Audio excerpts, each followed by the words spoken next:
Good morning, everyone, and welcome to this virtual marketing, communications, and sales forum event. Communication crisis, how to spot, prevent, and respond to disinformation.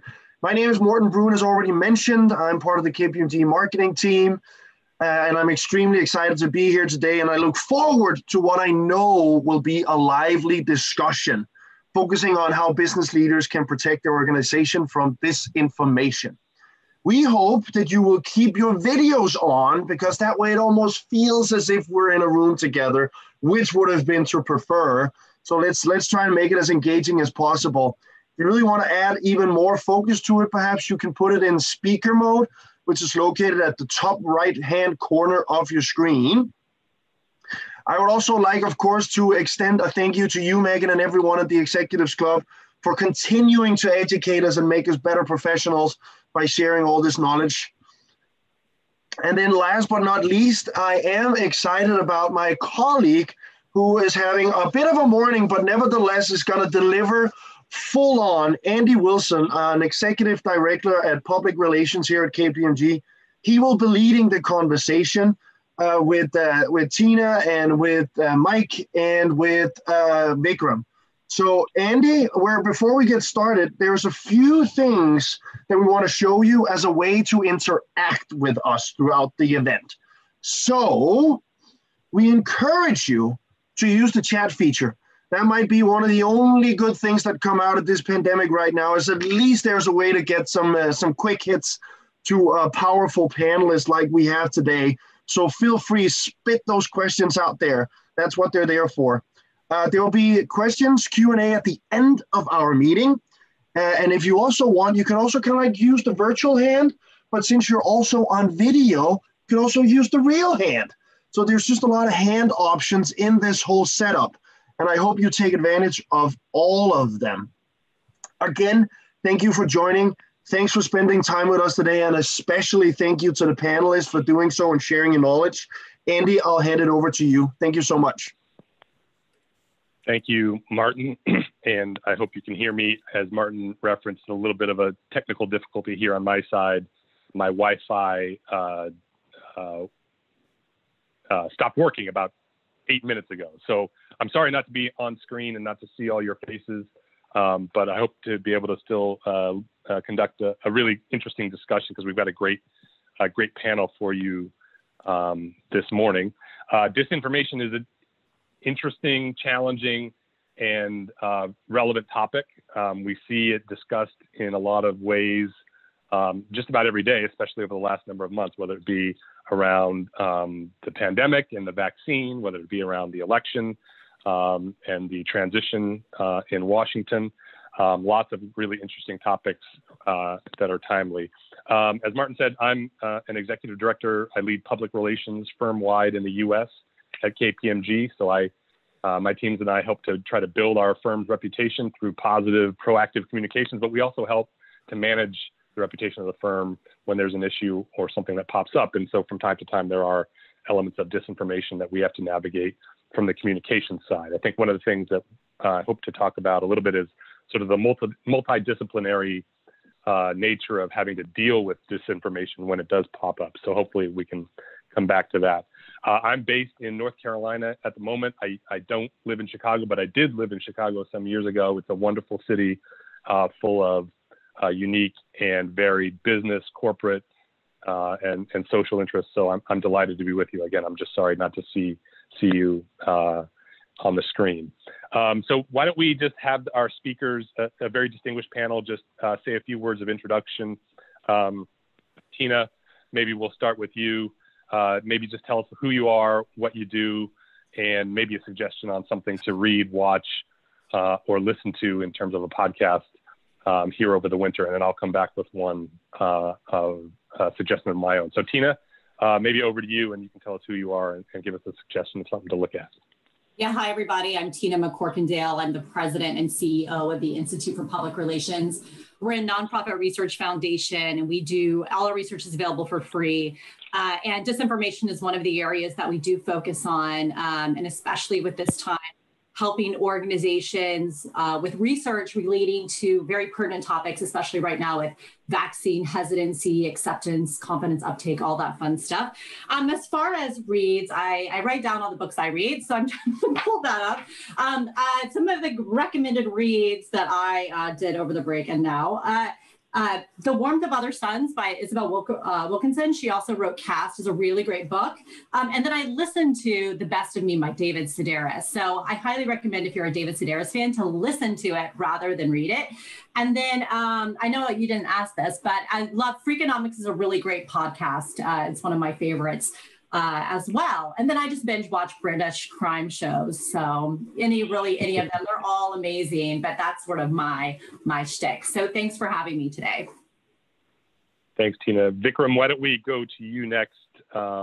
Maybe same thing, a little bit about yourself, what you do, and a recommendation of something to read, listen to, or watch here this winter. Good morning, I'm Vikram Sharma. I'm president of CRISP. We live in this world of digital chatter. So what CRISP does is we identify emerging risks in digital chatter. These could be risks for your business about your products, about your people, about your supply chain, or maybe somebody trying to short your stock. So we provide early warning risk intelligence so you can get ahead of these issues.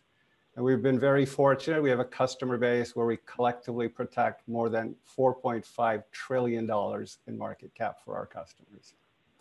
In terms of interesting reading, I have to say, I mean, the topic we're talking about, it is just so interesting in terms of the what is real and what isn't. There's an amazing book called The Hype Machine. It's about how social media disrupts our elections, our economy, and our health, and how we must adapt. So I'd recommend that book. If you don't want to read a book and you just want to read a small piece, there was a great piece in the Wall Street Journal a week ago, which talked about GameStop, Bitcoin, and QAnon, how the wisdom of crowds has become the anarchy of the mob. Small piece in the journal, very interesting read. Thank you, Vikram. And Mike, over to you, if you would. Sure. Mike Sachs. I work at Fleshman Hillard, which is a global public relations firm where I'm a senior vice president and partner and look after our reputation practice in Chicago, which means I get to work with a lot of our clients, local, national, global, on how they think about their corporate narrative, how they grow their reputations, how they protect their reputations. And that's fun for me because I'm a weirdo, I guess, but that's fun. In terms of reading and things, over the break I read, it was a book that was on a lot of like best books of the year lists, Deacon King Kong by James McBride, who's a wonderful author. And it's about sort of, it's a little bit of a, I guess I don't know how I would describe it, but it's about a community that lives in a housing project in 1960s New York, and it's centered around the goings-on of a church and things around the neighborhood that I just thought was a wonderful book. And I'm also super into this podcast called Dissect, which is all about music, and they do this deep dive season by season, like really getting into the weeds around the music and the lyrics of different artists. This season, they're dissecting a album by Childish Gambino, if you're into sort of rap and R&B music. It's pretty nerdy stuff, but I love it. Okay, and I think I'm back in business, so I hope you all can see me, thanks to some quick work from my much better half. Thank you all for those introductions. As you can see, this is just an extraordinary group. I think it spans the gamut of the various ways in which we need to think about disinformation. So I think we're primed for a really good discussion. In terms of a recommendation of things to read, I basically only read the news, so I don't have anything very fun, but there's a lot of really interesting new publications out there that I really recommend. Things like Business Insider. In sports, there's The Athletic, there's things in entertainment, et cetera. These are online digital publications. They move quickly. They get really deep into topics. At Business Insider, there's a reporter covering the PR industry, for example, for those of you that are in PR and communications or marketing. They get into private equity, finance, all kinds of interesting areas. So I would just really recommend looking at some of these new digital publications that can be really helpful in sorting through the clutter. They do require subscriptions, but I really, really recommend thinking about those as part of your mix of how you're learning about the world. So Business Insider, et cetera, really, really interesting things to look at out there. All right, so let's get into the topic at hand. Let's do some level setting just to begin with. What do we mean by disinformation? We hear a lot of terms: disinformation, misinformation, bots, fake news. So maybe we'll start opposite of the way we went. Mike, maybe you could give us a little from your vantage point. What do we mean by disinformation? What distinguishes it from other things that we might hear about? And what are you seeing at the current moment happening in disinformation? Well, I'll confess I think most interested in what Tina will say to this, I think as sort of an expert in the way we like frameworks of how to think about this, but at least sort of an on the ground way that has been simple for me to think about it in terms of categories is that in corporate communication, we sometimes deal with motivated adversaries that are trying to harm a business or a reputation. And for those sorts of scenarios, there's a set of planning for and responding to those things. And there's just, I think, a more direct playbook for how to take action and fight back against those things. And an example that I'll give there is an interesting one. A lot of folks on this call may know that, Larry Fink, who is the CEO of BlackRock, puts out an annual letter, and it's watched all over the business world because it, I think, is indicative of a lot of dynamics that are happening. And in recent years, BlackRock has been making more and more commitments around climate change. And not last year, the year before, 2019, there was a spoof letter that was put out, made to look like the real Larry Fink letter. And the spoof was so good, in fact, that it got picked up by the Financial Times, and for a few days actually wreaked a little bit of havoc in the market, because the letter said that BlackRock was going to just dump companies that didn't take more decisive action on tackling climate change. And it caused a lot of confusion for a few days. And the thought was that it was environmental activists that got together to do that and make their point.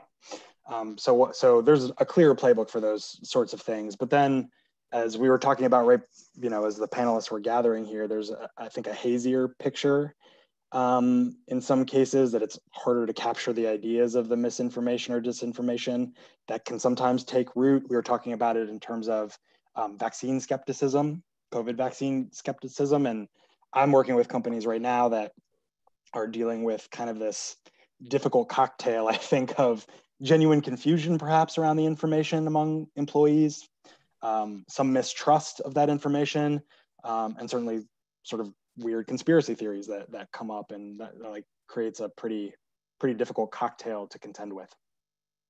Yep.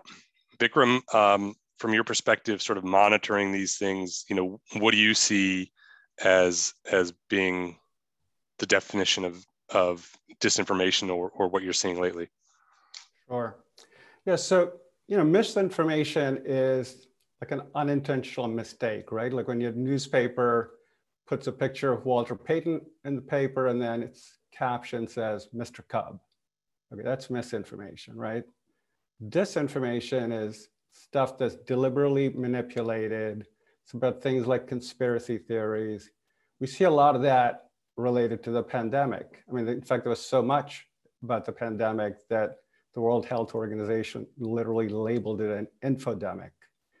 You've got different sets of people, either conspiracy theories who go, oh, COVID-19 is a hoax, or there are ideological objectors who are like anti-vaxxers, or you literally have nation states, who are wanting to have their vaccine be the best vaccine. So like a couple of examples of it, like there was a Facebook group labeled Shop Mask Free Los Angeles. So it gives you a sense of their headset. I mean, they organized a protest. They showed this video, is called the Plandemic video, accusing elites of enriching themselves. You know, it's Bill Gates, he created the virus and now they're making a vaccine. It's Pfizer, this is, you know, it's all their game. I mean, they literally ended up blocking the gates of Dodger Stadium on a day when they were trying to offer vaccines to people in LA. This was just literally a week ago. A variant of something like this was, I don't know if you guys caught Queen Elizabeth. Queen Elizabeth does an annual Christmas message, right? So she's talking about the pandemic as part of it, and she goes, and I'm sure I'm not going to get the accent right, even though I work for a British company. One thing that has sustained many of us is our families, which is why I was so saddened by the departure of Harry and Meghan. Few things are more hurtful than someone telling you they prefer the company of Canadians. And then she breaks out into this TikTok dance. And of course, it wasn't Queen Elizabeth, it was Channel 4 in the UK who do like their alternative Christmas message. But it's the same technology, I mean, this deep fake technology that can be deployed in really dangerous ways. You know, I mean, you could sit at home and make a video of your neighbor depicted as a terrorist. And the challenge with these things is all this stuff. I mean, it's not like the government can regulate these things because lies are literally not regulated by the government because of free speech. So we live in an environment where the technology is so available and can be used in such destructive ways. You know, it's a big challenge out there. But, you know, deep fakes are a top, you know, emerging class of, I mean, once you see a video, you cannot unsee it, right? I mean, we know what that's like. Tina, how about from you? Anything to add on sort of what we mean by disinformation or what we're seeing lately based on the research you and your teams do? Yeah, so we define it exactly how Vikram explained it. The key is just remember dis is deliberate. So think about disinformation is deliberate. We do not use misinformation and disinformation interchangeably. We see them as being very distinct. And I will say we also deliberately do not use the term fake news. So one of the things when we think about definitions is we want people, when I say something like disinformation and we haven't agreed upon definition, we all sort of conjure up, you know, what we call like a connotative sort of image of what that is. But when you use the term fake news, people use also fake term as the news for what they don't agree with. So we deliberately avoid that term because it doesn't have consistency of definition. And we do a lot of research on it. We do an annual disinformation in society study where we look at who is responsible for sharing disinformation, who do people trust, who should be combating disinformation. And we also published last year a 10 ways to think before you link, which gives people guidance on what to do before they share articles, because research shows that it's not, you know, it's not necessarily bots spreading the articles. It's really all of us who are responsible for spreading disinformation. So it's a huge challenge. So another question that I hope each of you could respond to, you might have just hinted at it, Tina, so I'll start with you, but maybe a common mistake or oversight that companies or executives make when it comes to disinformation, whether that's being vulnerable to it or not dealing with it head on, maybe something that you see as something that can be learned from your experience. Yeah, I think it's a dance almost, because there's some cases where people may spread disinformation about you and it's not really going far. People aren't really chatting about it. It's just really absurd. They're not necessarily your target audiences. So maybe that's not something you want to address, because if you respond to disinformation by repeating disinformation, what it can create is a backfire effect. So there's also research to show what can happen. But on the other hand, if someone is spreading disinformation, so if you're Larry Fink and people believe that this is a letter that you penned, then you have to respond specifically to that disinformation.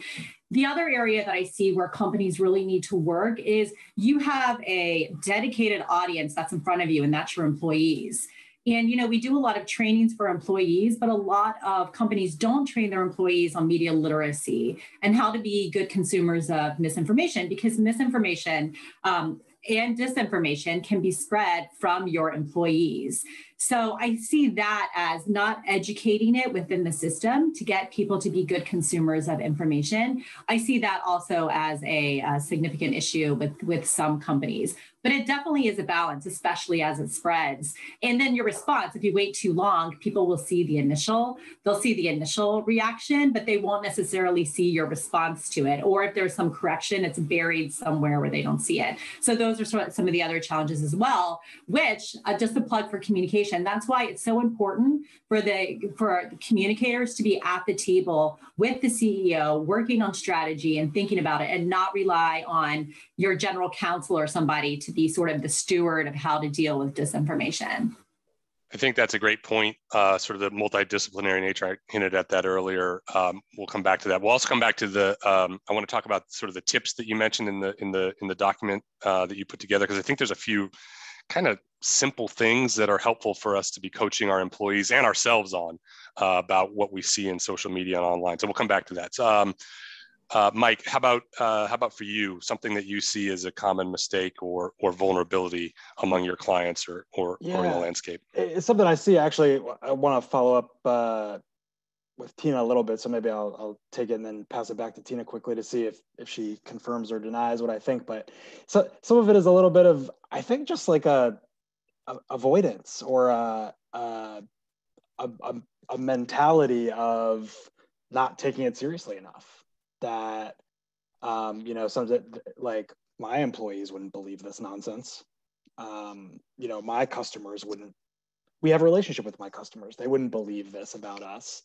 And so I think in some sense there's just a need to commit to taking this stuff seriously in a way that, at least sort of on the ground and working with some clients, like sometimes there can be a little bit of dismissiveness of it. That's changing, I think, just in the last few weeks, as we've, I think, all been hit over the head of the consequences that can come from this in the real world, and in terms of people getting killed and things like that. So I think that's woken people up. But I wonder if, Tina, you would agree with just, is there a need to broadly take it more seriously among corporate leadership? I mean, absolutely. I think it's really important. And it also depends on the type of content that it is as well, and how people should address it. So I think that plays a big role as well. Yeah. There's some bit of this is a little bit of like good off, what's the phrase? I'm not going to get it right. The best defense is a good offense. I mean, I think that there's something to be said for the idea of if organizations are leaving a bit of an information vacuum, then it's easier for disinformation to stick to them. But if they're building a reputation more proactively around openness and transparency, and committing to that with stakeholders, then I think it's just, this it's not that you're not vulnerable to it, it just doesn't stick quite as easily as it would for companies that maybe leave that vacuum to be filled a little bit. Yep. Vikram, anything from your perspective on ways in which companies or individuals or executives might be vulnerable? Yeah, I mean, here's a way to think of it, right? Like, here's what we said. Let's try this little experiment. We'll take our news and information structure and we'll make it digital. It'll be a global free speech zone. There'll be unlimited audience. We'll allow algorithmic curation of massive amounts of mis and disinformation. And we let people spread it with unprecedented ease. And let's see how that works out. What could go wrong? It's a bloody chaotic place, right? And so it's not like companies are going, I reject this or, whatever. It's just overwhelming. I mean, we talk to Fortune 500 companies all day long and they go, yep, fire hose of information. Can't tell the signal from the noise. Can't really deal with this 24/7. Can't keep up with all the languages and with all this stuff is coming at us. And yeah, I know there's a set of things I should be concerned about, but there's all this crazy stuff that shows up that who would know to expect? You're Wayfair and people are suddenly accusing you of human trafficking, that your cabinets are really kids. I mean, it's just crazy stuff. And so the scale of this is just completely different. And I think, this is no longer this social media team needs to take care of it. I think you guys all said it. I mean, this is a board level issue. I mean, this is the stuff that is, what cyber was 10 years ago, this is the new cyber. And so you see this in 10K reports today. Every company is recognizing this as a business risk. It's a board level issue. It's a C-suite responsibility. And like y'all said, it requires cross-functional teams to work on this thing, because this is going to be a big challenge for companies. Is going to be with us for a long time. Yeah. Vikram, go ahead, Mike. Yep. Oh yeah, I was just going to add. I think Vikram put his finger on something important here that I have to keep in mind too for myself is right, like the real business consequences of this. That I haven't seen 2020 numbers, but there was a study in 2019 that done by I forget the university now, but out of Maryland. The estimated disinformation has cost the stock market $39 billion annually in these wild swings. So, and that data is now, approaching 2 years old. So imagine what it might be now as things have gotten crazier. Yep. Yeah, with the game stonking, that number just doubled in the last yeah. Yeah, right. Yeah, exactly right. Vikram, could you talk a little bit about how the landscape might have changed since CRISP started in business in 2005. I mean, that's 15, 16 years ago now. How has it changed? You mentioned the other day we were chatting and you talked a little bit about closed networks, which is a powerful thing to have in mind. So maybe you talk a little bit about that, but also just how the broader landscape might be changing on disinformation and social and digital communications. Yes. I'm just going to borrow from Tom Friedman for just a second. I mean, CRISP was started in 2005, and at that time, Tom Friedman wrote this book, and he talked about, and it's hard for us to remember these things. In 2004, Facebook didn't exist. Twitter was a sound. 5G was like a parking space. I mean, like the paradigms have just completely changed on us. Like it's a completely different world. In 2005, when CRISP was founded, 7% of US adults were in social media. Today's like 80-some%. And we spend 2.5 hours a day on social media on average. I mean, when you read that, you go, okay, yeah, 2.5 hours a day. I mean, that's like spending a month of every year just sitting on social media. It's a mind-boggling number. And you think about the amount of content. I mean, in 1 minute, Facebook users share 150,000 messages and 150,000 photos. YouTube users upload 500 hours of video. And then there's WhatsApp. There's 40 million messages shared on WhatsApp every minute. I mean, we're talking about change in volume, change in velocity, and then change in variety. I mean, who'd ever heard of Gab and Parler and God knows what else? And this is just the surface web, right? So then you talk about the deep web. The deep web is 500 times the size of the surface web. So we're talking about the amount of information. I mean, this is not a game for humans to play anymore, right? We're not protecting our businesses by saying, Bob and Sally are going to sit and watch social media and see if they can find the bad stuff. Not really. I mean, the scale is, in Q2 of 2020, just around the pandemic, Facebook removed 7 million posts that they categorized as harmful misinformation, and they labeled another 98 million as false. So, if we were playing checkers before, it's not even like we were playing chess, we're playing speed chess. And it's just a completely different ballgame, which is why what CRISP does has changed so dramatically, right? I mean, we've been doing this for 15 years, and suddenly we're like a great place to be in terms of companies for us to have a conversation with. But we've spent the last 15 years taking content online and building taxonomies vertical by vertical and saying, what is content online that is harmful for transportation or food companies or luxury brands or whatever? That allows us in seconds to say, we looked at 1 million pieces of content and these are 3 things that are potentially harmful to your brand. And even with all the work that we've done, we then say, got to have an expert vet it. And we have 75 like NSA grade Intel analysts who look at every little thing and say, I looked at those 3 things, these 2 things are okay, and this one's not. So between AI and HI, human intelligence, we offer companies amazing speed and no false alarms. You know, that's what it takes to win in this business too. Because I mean, the scale is just mind-boggling. I also think, you know, just if I can jump out of the moderator hat for a second, in addition to sort of the multidisciplinary nature of, you know, you need lawyers, you need HR people, you need technology people, et cetera, to deal with this, communications people, marketing people.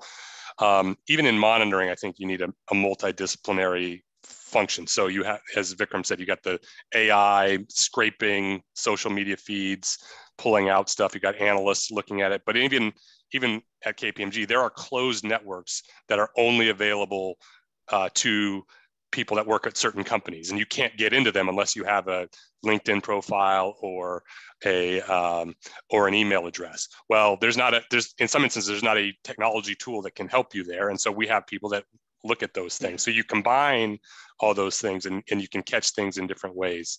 Exactly. So if you're not doing that as a company, it's something to think about. Do you have the right external technology partners? Do you have the right teams? It's really important to have sort of that web to catch things.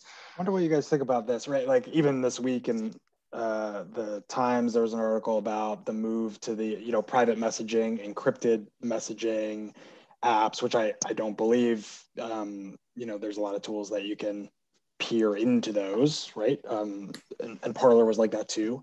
And I guess my question is, what the hell do you do about that?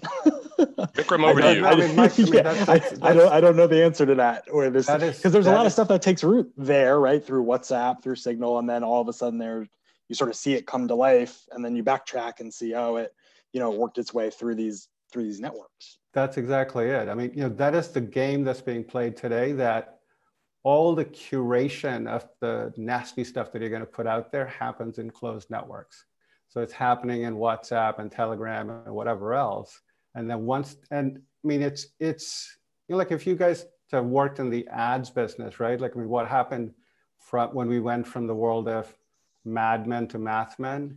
I mean, that's literally what's happening with information, right? People will literally A/B test all this stuff and figure out what is gaining traction and what people are more ready to believe, if you will.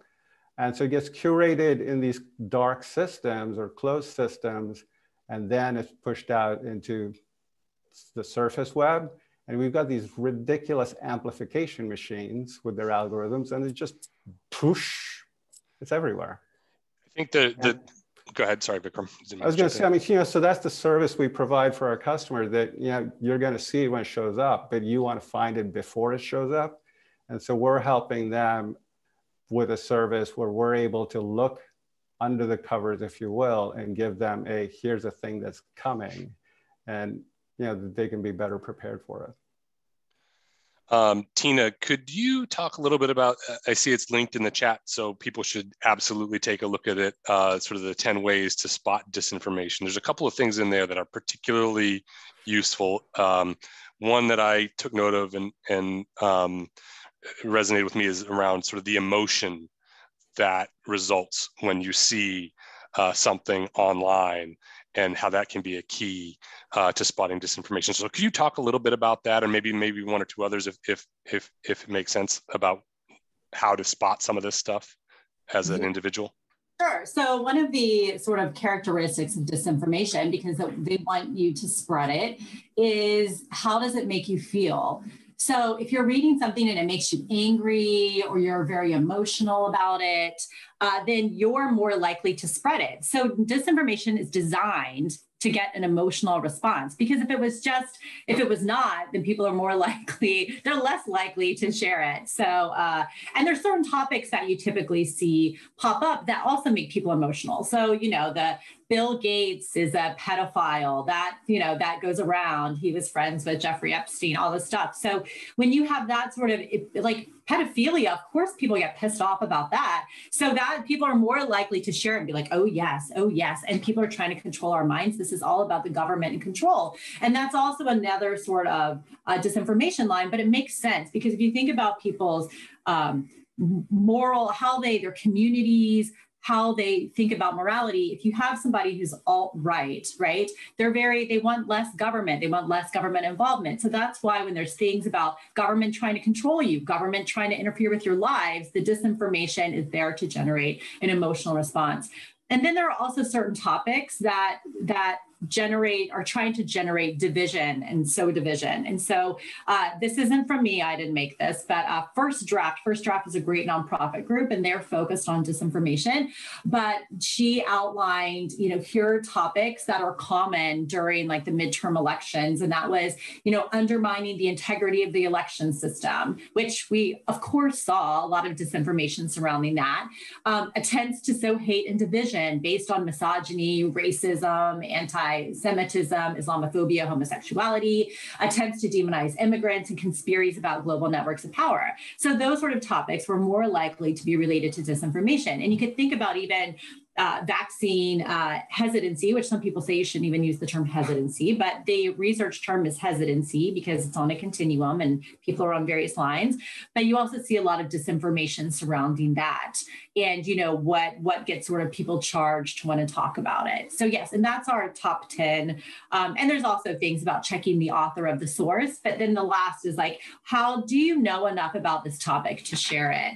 And, you see it all the time. I saw somebody like on Facebook the other day share something about, I guess somebody had COVID after getting their COVID vaccination. And she said, that just makes you want to go, huh?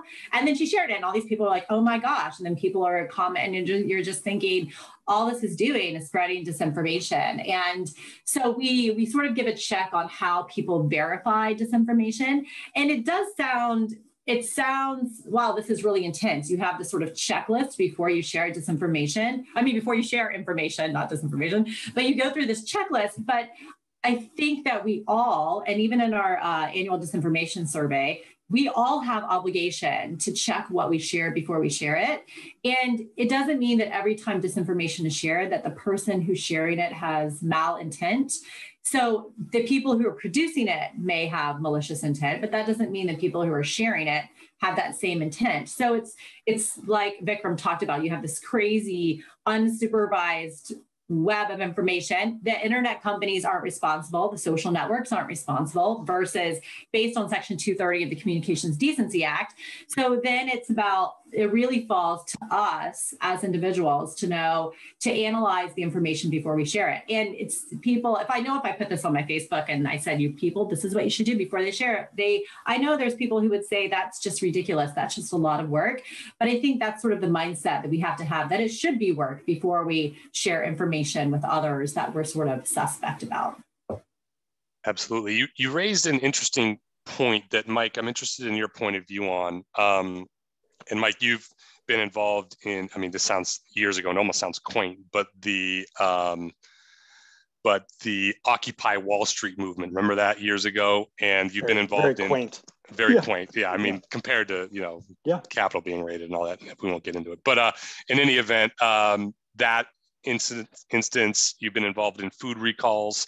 One of the things that strikes me as being true about disinformation and misinformation is how those things interplay with people's legitimate thoughts, fears, emotions, points of view. So, you talk about limited government. Well, somebody who wants limited government is more susceptible to this notion of government overstepping. Communities that have had negative experiences with sort of experimentation on vaccines or medicines are more naturally skeptical of a new, quickly developed vaccine.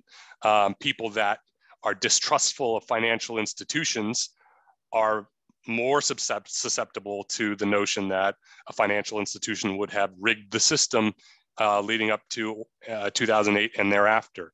So I wonder if you might talk about how sort of those legitimate fears, histories, anxieties interplay on social media with disinformation. Is that fair, or is that off base in any way? How do you see that in some of those real life examples? Yeah, I mean, I think some of the amount of nuance and all that is enough to make my head explode, right? Yep. In terms of the different levels of this. But I think, like we talked about this in the lead up, a lot has been made recently, mostly in the context of political polarization, of the idea that we don't even agree on facts anymore. Like, it's not only do we have differing opinions on things, like we don't even accept a common set of facts as the basis on which to build an argument, a discussion, try to persuade each other. And so in that, miasma for corporations in particular, I think it's heartening to see that there's studies and research that show the awesome responsibility of corporations, because they're viewed as more trustworthy in some industries and some categories by their employees and others. And so whether companies like that responsibility or not, I don't know, but it's there to try and provide the grounding facts. So to sort of come back to some of the vaccine discussion that Tina took us to, right? It was, some organizations that I work with are not trying to play medical expert by any sense, but trying to point employees in the right direction to credible information, to information that we believe to be accurate and factual. Implicitly, I think, trying to set a baseline of these are the facts that our company believes in and is going to make decisions based on, and just trying to, I think, marshal people around that. Not going to work for the lowest common denominator of people in an organization, but you're, I think, just trying to make sure that the higher common denominator is rallied around the same line of thinking. I don't know if that quite gets at what you're asking, Andy, but that's like kind of the most like direct route that I see to just cut through it. I know it's a really great steer, because I mean you can easily get, as you said, your head spins when you think about all the factors that leads to somebody not believing something or pushing out information that's unreliable. But where you have credible sources of information, and there's lots of research. I used to work at Edelman, one of Mike's competitors. The Trust Barometer, if you haven't looked at it, is really interesting. But that's not the only one by any stretch. But by and large, the most trusted institutions are businesses, especially your own CEO or your own employer. So where we can, as corporate leaders, provide credible sources, provide facts, I think that is a one way to combat some of this work. So if you have, there it is, the Trust Barometer. There you go, Megan, on it. If you have questions, if there's a topic you want us to dig deeper into, please send it in through the chat. You can send it to Megan directly, or you can send it for the group. We do have one here, and then there may be others that have come in, I'm not sure. But Tina, this is for you. This is a really interesting question. So you mentioned educating employees. We talked about the 10 ways in which you can identify misinformation. What are your thoughts about starting earlier with education in elementary, high school, college? Or I'm pretty sure I know your answer on this, but is anybody doing that you're aware of at this moment? Yeah, absolutely. I mean, a lot of even I'm in Seattle, and I know in our school they're trying to get the students to be a little more perceptive of information. And media literacy is, some colleges and universities have programs specifically on media literacy. And I know that it just depends on the university how they do it. Some of them make like an introduction to communication class, or mandatory for all their comm students, where some make it were mandatory for the entire university. So it just depends. And absolutely, I mean, having consumers from both the very, very young age all the way out to the, we call the silent generation at the top of the generational spectrum, be educated about how to discern information. It doesn't even have to do with disinformation. It has to do with things such as health literacy and understanding, being able to review information and think about information and make well-informed choices. But yes, absolutely, that it should start early. And even, there's also some really great theories out there, like inoculation theory, that talks about if you're right now in the healthcare space or really in any space, and you're educating people about the vaccine and you have a health expert or someone else, then absolutely what inoculation theory teaches you is that it's sort of the same thing if you think about a vaccine inoculation, but you let people know that there's a lot of misinformation about the topic. You don't sort of say the spectrum of all the misinformation out there, but you say there will be a lot of misinformation about vaccinations. And, people there will be competing information about the risk associated with it. But I'm going to, this really should have been done a couple months ago, but here's where this is the source of information you want to go to and rely on.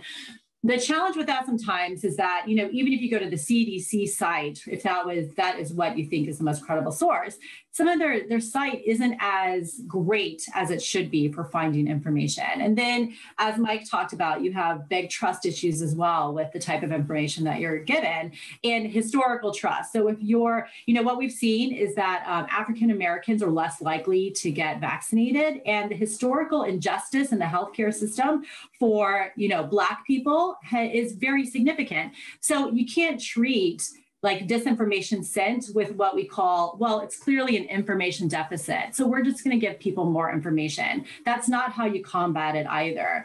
So for that, you have to look at the historic levels of trust. And it's not even just the Tuskegee syphilis experiment. It's sterilization programs, prison, military, where there have been some really awful experiments done on people of color. So how do you unwind that? So then when you give them information and give them things that they actually trust what you're saying, and that's where trusted sources are so critical. But a trusted source for me isn't going to be the same as Andy. It's not going to be the same as Vikram. It's not going to be the same as Mike or anybody else. So making sure you segment stakeholders to understand trusted sources, opinion leaders, and that way you can target information, access to them, and making sure you're making really smart decisions instead of saying, I have a one size fits all to help combat disinformation. Yep.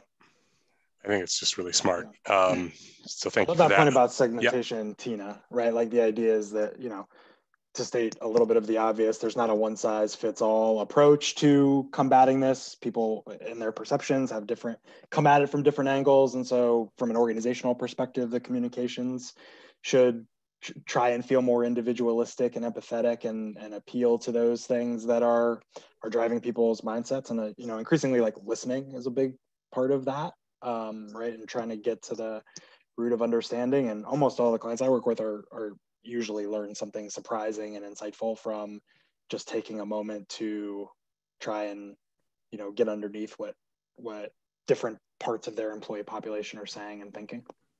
Yeah, if I could add to that, we're seeing this across the customer base, that the role of the CCO is just becoming elevated because, we're living in this world of accelerating change and all this confused messaging.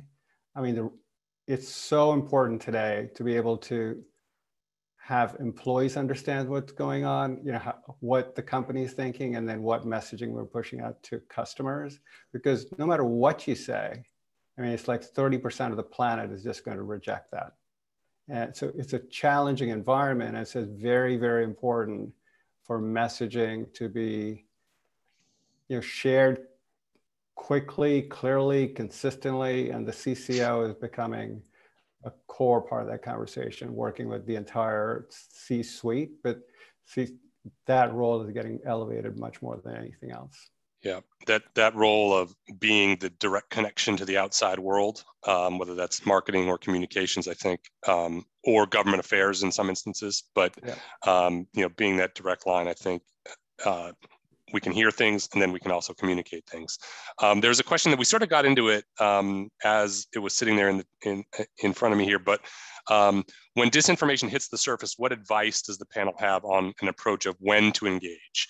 As we typically use how fast a topic is building traction as the trigger to engage. So, if you're looking at velocity of a conversation, you say, well, it's really hot, so now we got to engage. Well, maybe you should have engaged before it got so hot. Vikram, any thoughts on that? I've got a couple of thoughts I'm happy to share, but Vikram, to you first, and then maybe Mike, and then Tina. This may end up being our last question, but Vikram, anything on that beyond what you've already said? We've moved from what used to be a 24-hour news cycle to literally like a 24-second cycle, if you will, because the minute people see something, I mean, then it's out of control, like they're sharing and this and that. So, I mean, what we see as metrics are that typically something that's potentially a crisis will become international 25% of the time in less than 1 hour.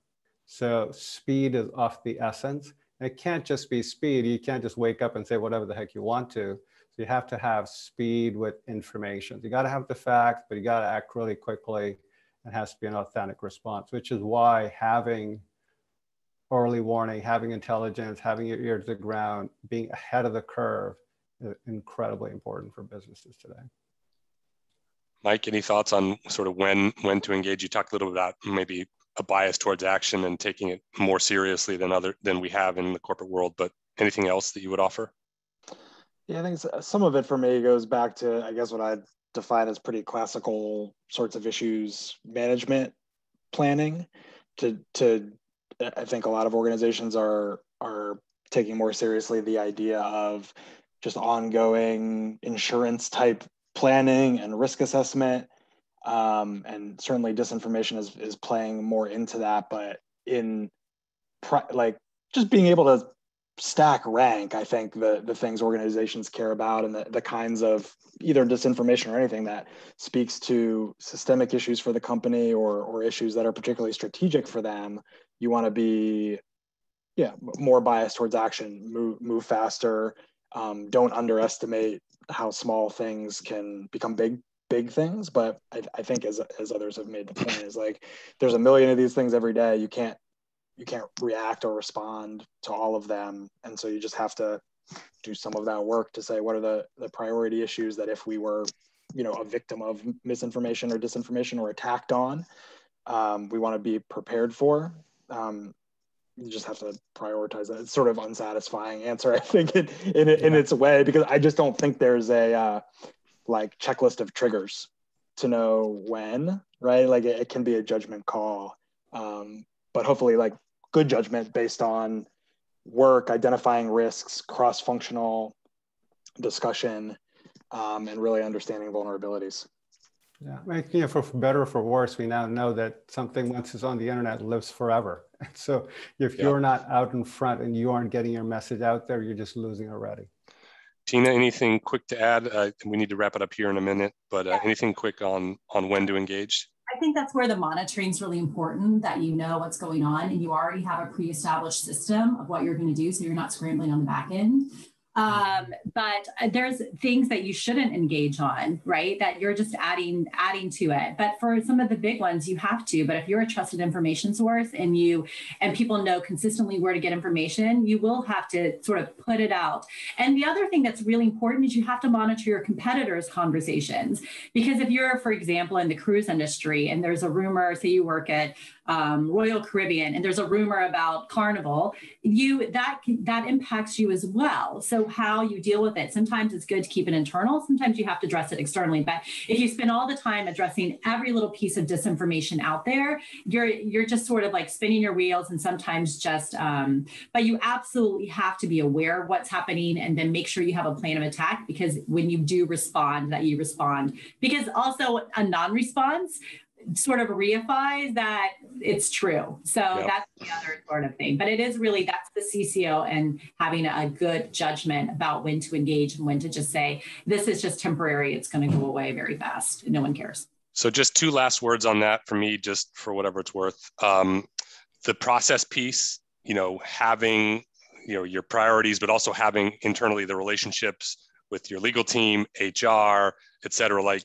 talking about how are we going to handle it if an employee does something, or if there's a bot, or if whatever may come about. So having that planning, that process in place. And then the second piece is sometimes we think as communicators or marketers, like, okay, if we're going to respond, we need to do something big, a press release or a tweet publicly. There are lots of avenues to address this. You can still call a reporter on the phone. And if you have, especially if you have a relationship, to like try to handle something in a nip it in the bud kind of fashion, or a direct message on Twitter, or other ways that maybe aren't publicly viewable, that you can hopefully nip some of this in the bud. So when you have those early warning systems, you don't have to leap towards sort of the bazooka. You can hopefully take a more surgical approach. So guys, thank you all, guys and gal, sorry. Thank you all for your time. This was really interesting for me. I hope for everybody else. Obviously, you can find all of us on social media, so please do engage if there's information we can provide. Happy to continue the conversation. Morton, we've given you 2 minutes to wrap this up. So sorry for that, but Morton, over to you. And thank you all for joining us. This has been really, really interesting. And I hope you've all taken some things away from it. Thank you. Well, I just learned it's a 24 cycle, not 24 hours. So I should be able to do it in 2 minutes, right? Otherwise, I wouldn't have paid attention through all of this. Thank you, panel. Thank you for all that you shared. Thank you, the Executives Club. I really liked it. This is not normally what I spend most of my time on, but obviously because we got folks like Andy handling it, but it was very, very eye-opening. I want to remind you all that the Executive Club have an upcoming virtual event on the Real Estate Forum that presents a panel on Chicago's recovery and growth in 2021.